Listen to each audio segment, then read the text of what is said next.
ठीक है, अब सबसे इम्पोर्टेंट पार्ट, क्रोमोसोम का एंड वाला पार्ट, ये वाला एंड और इधर वाला एंड, जो दो एंड है उनको नाम देते हैं हम टीलोमियर, इधर का भी और इधर का भी।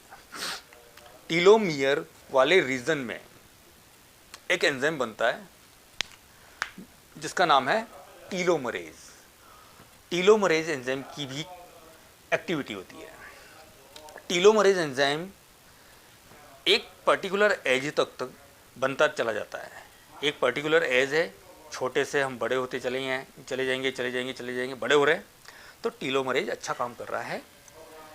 लेकिन जैसे जैसे जैसे जैसे हमारी एज बढ़ती चली जाएगी तो टीलोमरेज एंजाइम की क्वांटिटी या उसकी एक्टिविटी क्या होती चली जाएगी, कम होती चली जाएगी। जिससे क्या होगा वो समझना है।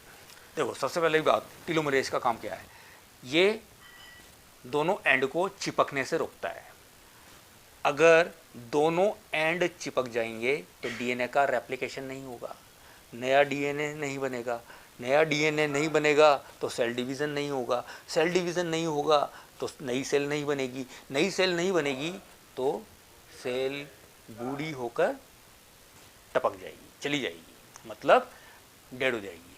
इसी वजह से हम क्या होते हैं, ओल्ड हो जाते हैं, बूढ़े हो जाते हैं। क्यों? क्योंकि टीलोमरेज एंजाइम शने शने कम होता चला जा रहा है और दोनों एंड आपस में चिपक जाएंगे। अगर ये चिपक जाएंगे तो क्या होगा, डीएनए रेप्लिकेशन नहीं होगा, नया डीएनए नहीं बनेगा, नया डीएनए नहीं बनेगा तो नई सेल नहीं बनेगी और फिर शरीर, बॉडी बूढ़ी होकर।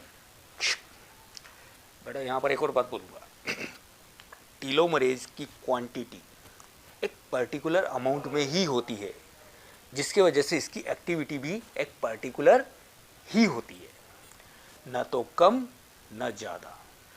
हम क्या करते हैं, कभी कभी कोई केमिकल खान पान में या अपनी जीवन शैली में फेरबदल कर देते हैं, जिससे टीलोमरेज एंजाइम की एक्टिविटी बढ़ जाती है। अगर टीलोमरेज एंजाइम की एक्टिविटी बढ़ जाएगी तो डीएनए रेप्लिकेशन क्या हो जाएगा, ज़्यादा होने लग जाएगा। अगर डीएनए रेप्लिकेशन ज़्यादा होगा तो क्या होगा, जल्दी जल्दी सेल्स डिवाइड होगी, ज़्यादा सेल्स अमाउंट में बनेगी और ज़्यादा सेल्स ज़्यादा अमाउंट में बनेगी तो उनको ज़्यादा पर्टिकुलर स्पेस नहीं मिल पाएगा और वो ट्यूमर बनकर कैंसर कर देगा। तो इसीलिए बोला जाता है ना तो टीलोमरेज एंजाइम की एक्टिविटी ज़्यादा होनी चाहिए और ना ही कम। अगर कम हो जाएगी तो कोई भी ऑर्गेनिज्म है जल्दी